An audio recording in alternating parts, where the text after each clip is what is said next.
Shalom, selamat pagi adik-adik yang terkasih dalam Yesus Kristus. Apa kabar? Pasti luar biasa. Ya, kita terus bersyukur sampai hari ini Tuhan terus pelihara kita. Kita boleh sehat, kuat, menjalani kehidupan, terutama boleh belajar secara online.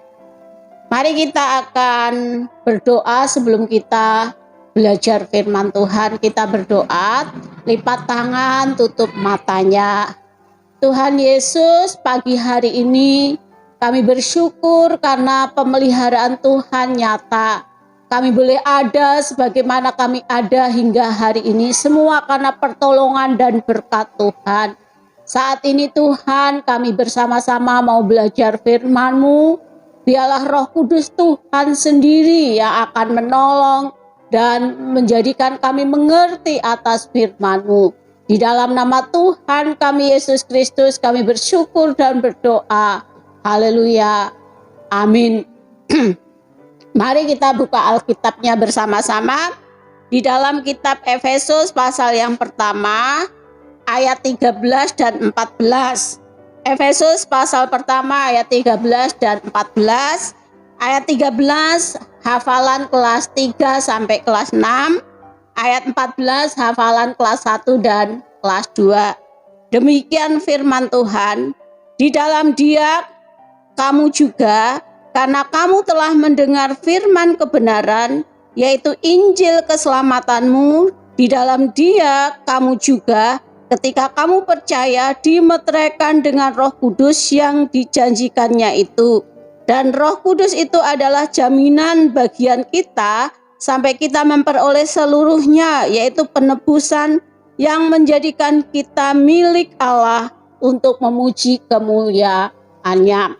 Adik-adik yang terkasih di dalam Yesus Kristus, judul renungan firman Tuhan pada pagi hari ini adalah peranan Roh Kudus dalam hidup orang percaya.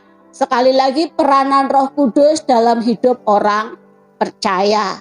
Adik-adik yang terkasih dalam Yesus Kristus, siapakah Roh Kudus itu? Roh Kudus adalah pribadi ketiga dari Tritunggal. Di dalam iman Kristen kita percaya bahwa kita percaya kepada Allah Tritunggal, yaitu Allah di dalam Bapa, Allah di dalam Anak, dan Allah di dalam Roh Kudus. Tiga pribadi di dalam satu kesatuan, yaitu Allah. Bukan berarti Allah kita tiga, tidak. Allah kita tetap satu. Satu ya, pribadi dalam satu kesatuan.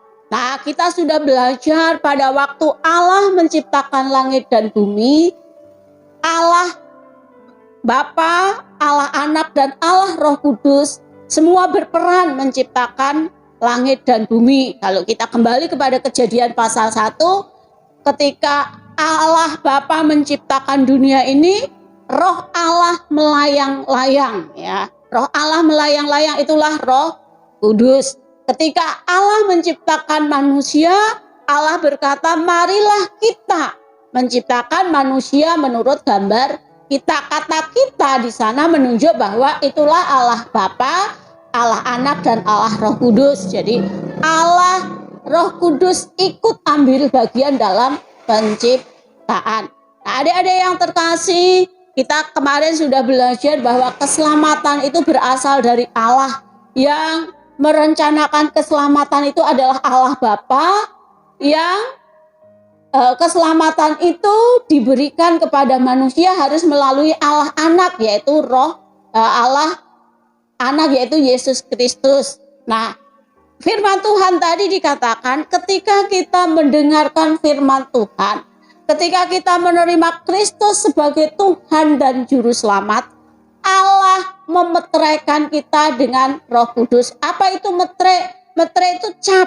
Jadi kalau ada jual beli tanah, jual beli rumah, itu kita tanah atau rumah itu menjadi milik kita, sah menjadi milik orang yang membeli kalau ada tanda tangan di atas meterai. Jadi ketika kita percaya Yesus, kita itu menjadi anak Allah. Kita itu menerima keselamatan lah. Tandanya kita itu diselamatkan atau tandanya kita itu anak Allah adalah dimeteraikan atau dicap dengan Roh Kudus. Dikatakan itu dalam ayat 13, Efesus pasal 1 ayat 13. Nah, Efesus pasal 1 ayat 14 dikatakan Roh Kudus itu jaminan bahwa kita itu diselamatkan. Jadi ketika kita menerima Yesus Kristus, kita itu diselamatkan. Jaminannya apa? Yaitu Roh Kudus. Sehingga karya Roh Kudus dalam hidup orang percaya yang pertama adalah membawa seseorang untuk mengisapkan bahwa manusia itu berdosa, perlu keselamatan, menerima Yesus sebagai Tuhan dan Juru Selamat. Dan setelah manusia itu menerima Yesus sebagai Tuhan dan Juru Selamat, Allah memberikan Roh Kudus. Allah memeteraikan Roh Kudus. Roh Kudus diam di dalam kehidupan orang percaya. Nah, kalau kita bertanya di manakah Roh Kudus itu sekarang? Roh Kudus adalah berdiam dalam hati setiap orang yang sudah percaya kepada Yesus Kristus. Ya, orang yang sudah percaya Yesus Kristus, Roh Kudus berdiam dalam hidupnya. Di dalam Galatia, maka Roh Kudus itulah yang akan memimpin, yang akan mengontrol hidup kita, sehingga hidup kita menjadi orang-orang yang hidup menghasilkan buah-buah Roh Kudus. Jadi yang pertama karya Roh Kudus dalam hidup orang percaya adalah mengisapkan orang untuk percaya kepada Yesus Kristus, memeteraikan ya, sebagai meterai kepada orang percaya bahwa orang percaya itu milik Allah. Roh Kudus itu sebagai jaminan bahwa kita akan diselamatkan. Dan Roh Kudus itu juga yang memimpin kita, yang mengontrol kita, yang mengendalikan hidup kita. Kalau hidup kita tunduk kepada pimpinan Roh Kudus, maka dikatakan Galatia sana 5 ayat 21-22 dikatakan bahwa ya 22-23 dikatakan bahwa kita itu memiliki hidup yang bercirikan buah-buah roh. Ada kasih, ada sukacita, ada damai sejahtera, ada kelemah lembutan, ada penguasaan diri.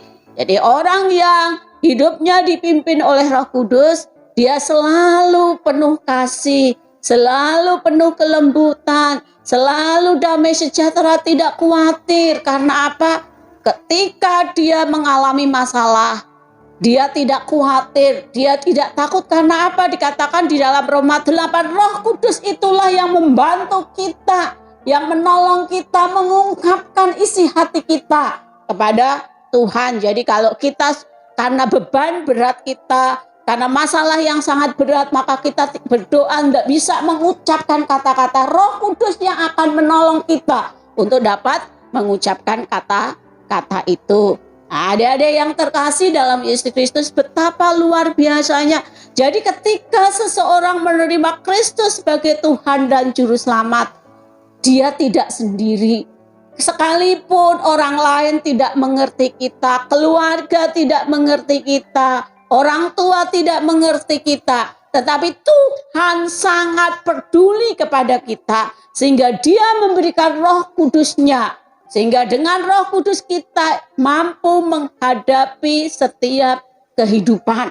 Ya, adik-adik yang terkasih dalam Yesus Kristus, betapa luar biasanya karya Roh Kudus. Ya, karya Roh Kudus bagi orang percaya, menolong orang percaya, mengontrol orang percaya, memimpin hidup orang percaya, sehingga orang percaya itu hidupnya sungguh-sungguh menjadi berkat bagi orang lain, sungguh-sungguh memuliakan Tuhan. Nah, adik-adik yang terkasih dalam Yesus Kristus, ada 3 tokoh Alkitab ya yang akan kita pelajari pada pagi hari ini, bagaimana Roh Kudus itu memimpin hidup mereka. Yang pertama adalah Daud. Adik-adik tahu siapakah Daud? Daud adalah raja kedua Israel. Raja pertama adalah Shaul, raja kedua adalah Daud. Nah, Daud ini adalah orang yang dipilih Tuhan, orang yang diurapi Tuhan melalui Nabi Samuel menggantikan Saul. Nah, Daud setelah diurapi Tuhan, Roh Kudus menyertai kehidupan Daud, Sehingga ketika itu Daud selalu membawa pasukan Israel untuk menghadapi pasukan Filistin, ya, pasukan negara-negara yang mengancam Israel selalu menang. Nah, karena selalu menang, pada waktu itu musim perang, Daud tidak pergi perang, dia santai-santai di contoh rumahnya, di bumbungan rumahnya, ya, di atas kalau kita seperti rumah tingkat itu, ya, di halaman rumah tingkat itu dia duduk, dia menikmati sore hari yang luar biasa, dia bangga bahwa saya selalu menang, sehingga dia santai-santai saja, dia tidak ikut perang.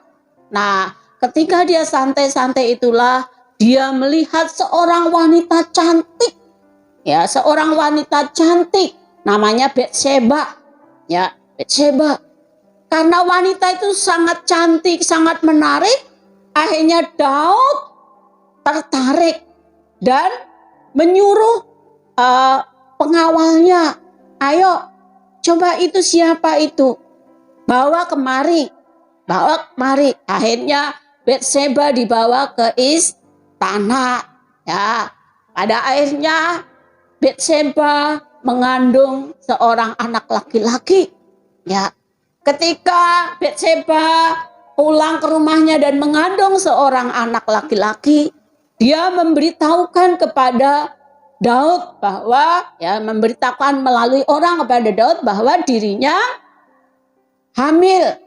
Sehingga Daud bertanya, ya, dia mengutus lagi pengawalnya, coba tanyakan istri siapa, suaminya siapa, ya, suaminya siapa. Akhirnya bilang, suaminya Uria, ya, Uria itu adalah seorang prajurit. Setelah Daud tahu bahwa Batseba adalah istri Uria, Daud memanggil Yoab, kepala pasukan waktu itu. Yoab, sini, tempatkan Uria di depan, ya. Daud merencanakan kerja, tempatkan Uria di depan. Akhirnya Uria ditempatkan di depan ketika berperang melawan tentara Filistin. Akhirnya Uria tewas, ya. Setelah Uria tewas, Batseba dibawa ke istana. Kira-kira bagus enggak kelakuan Daud itu? Tidak bagus, karena mengambil yang bukan miliknya. Ya, Batseba adalah istri orang. Ya, mengambil dari Uria, bahkan dia merencanakan supaya Uria tewas, ya. Akhirnya Uria tewas dan Batseba dibawa ke istana dan dia melahirkan seorang anak laki-laki. Tuhan tidak suka kelakuan Daud. Tuhan tidak suka perilaku Daud.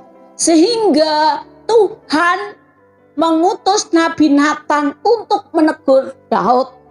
Dan akhirnya Nabi Nathan menegur Daud dan Daud sadar Roh Kudus yang ada di dalam hidup Daud menyadarkan bahwa perilaku Daud, perbuatan Daud itu salah. Sehingga akhirnya Daud bertobat. Sekalipun Daud bertobat, tapi Tuhan tetap menghukum Daud dengan apa? Anak yang dilahirkan Batseba mati. Nah, adik-adik yang terkasih dalam Yesus Kristus, Roh Kudus yang ada di dalam hidup Daud orang percaya mengisapkan akan kesalahan dan dosa. Jadi adanya Roh Kudus dalam hidup kita, Roh Kudus itu dipakai Tuhan untuk mengisapkan, untuk mengevaluasi diri kita, untuk menilai diri kita apakah diri kita menyenangkan Tuhan atau tidak. Sehingga kita harus dengar-dengaran apa kata Roh Kudus, bukan dengar-dengaran apa kata hati kita, tapi kata Roh Kudus. Kalau kita diingatkan itu salah, itu dosa, berarti kita harus menyadari seperti Daud, ya. Yang kedua adalah Stefanus, ya. Stefanus itu adalah salah satu yang Tuhan pilih untuk membantu pelayanan para rasul pada waktu itu. Stefanus adalah orang yang penuh Roh Kudus. Dia memberitakan Injil, dia melayani orang-orang susah, melayani para janda, melayani pekerjaan Tuhan. Pada suatu hari, Stefanus ditangkap oleh ahli-ahli agama. Stefanus dipaksa untuk menyangkal Tuhan Yesus. Tetapi Stefanus tidak mau menyangkal Tuhan Yesus. Dia tetap percaya kepada Tuhan Yesus. Dan akibatnya Stefanus dirajam atau dilempari batu sampai mati. Tapi Stefanus tidak gentar, Stefanus tidak takut. Karena apa? Roh Kudus yang selalu meneguhkan imannya, Roh Kudus yang selalu menguatkan imannya.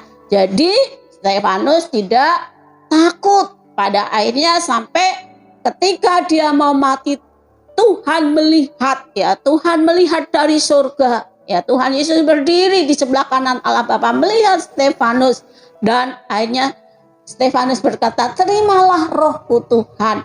Akhirnya Stefanus mati. Nah adik-adik, peranan Roh Kudus dalam hidup orang percaya adalah selalu meneguhkan, selalu menguatkan, selalu memberi kekuatan ketika menghadapi masalah. Jadi ketika kita menghadapi masalah, ketika kita sakit, Roh Kudus menguatkan supaya iman kita kuat. Kita terus berdoa dan berserah kepada Tuhan. Kita tidak lemah, ya. Yang ketiga adalah tokoh Saulus, ya. Beberapa minggu lalu kita sudah belajar Saulus adalah orang yang paling jahat pada waktu itu. Dia adalah musuh orang Kristen. Di mana orang Kristen ada, dia selalu siksa, dia selalu bunuh. Bahkan dia selalu minta surat kepada kaisar, ya, untuk selalu membunuh, menyiksa orang Kristen mula-mula pada waktu itu. Nah, dalam perjalanan ke Damsyik, Saulus bertemu dengan Tuhan melalui kemuliaan Tuhan. Dan Tuhan dalam kemuliaan Tuhan berkata, Saulus, Saulus, mengapa engkau menganiaya aku? Ya, Saulus sadar bahwa kelakuannya selama itu adalah salah. Akhirnya Saulus menerima Kristus sebagai Tuhan dan Juru Selamat. Pada waktu itu Saulus sempat buta, dan akhirnya 3 hari, ya 3 hari dia buta dan disembuhkan. Nah setelah sembuh, Saulus dipanggil Tuhan untuk mengabarkan Injil kepada orang-orang di luar Israel. Ya, namanya tidak Saulus lagi, menjadi Paulus. Harus diingat-ingat ya, nanti ya mid semester lagi ya, minggu ketiga Maret. Jadi menjadi Paulus lagi. Nah dari kehidupan Paulus ini, Roh Kudus menyadarkan, Roh Kudus mengisyapkan dari seseorang yang sangat jahat. Ketika dia sadar akan kesalahan dan dia percaya kepada Yesus Kristus, Roh Kudus yang memeteraikan dia, Roh Kudus yang mengubah dia. Akhirnya Roh Kudus itu yang menjadikan Saulus menjadi pelayan Tuhan yang luar biasa. Nah adik-adik yang terkasih dalam Yesus Kristus, ketika Kristus mati di kayu salib, ya, menebus dosa kita, ya, menggantikan kita orang berdosa. Kemudian dikuburkan, mati, dibangkitkan, ya, dibangkitkan pada hari ketiga, dan ketika hari yang ke-40 dia naik ke surga. Dia menjanjikan, aku tidak meninggalkan engkau sendirian kepada para murid. Aku akan mengutus rohku, yaitu Roh Kudus. Nah pada akhirnya 50 hari sesudah kenaikan Kristus ke surga, maka ya Tuhan, ya 10 hari setelah kenaikan, ya 50 hari setelah kebangkitan Kristus dan 10 hari sesudah kenaikan Kristus ke surga, Tuhan memberikan Roh Kudusnya kepada murid-murid dan kepada gereja pada masa kini. Nah adik-adik yang terkasih dalam Yesus Kristus, Roh Kudus sangat berperan dalam hidup kita. Kalau kita belum percaya kepada Yesus Kristus, maka kita belum punya Roh Kudus. Kalau kita sudah percaya kepada Yesus Kristus, Roh Kudus mendiami hidup kita. Roh Kudus memeteraikan kita bahwa kita adalah milik kepunyaan Allah. Roh Kudus adalah jaminan bahwa kita adalah orang-orang diselamatkan. Roh Kudus itulah yang akan terus menghibur, menguatkan. Roh Kudus yang selalu mengisapkan kepada kita akan kesalahan-kesalahan kita, sehingga hidup kita makin hari makin berkenan kepada Tuhan. Hidup kita menghasilkan buah-buah Roh Kudus. Ayo kita akan baca ya. Kita akan baca di dalam Galatia 5 ya, Galatia 5 ayat yang ke-22 23. Demikian ya.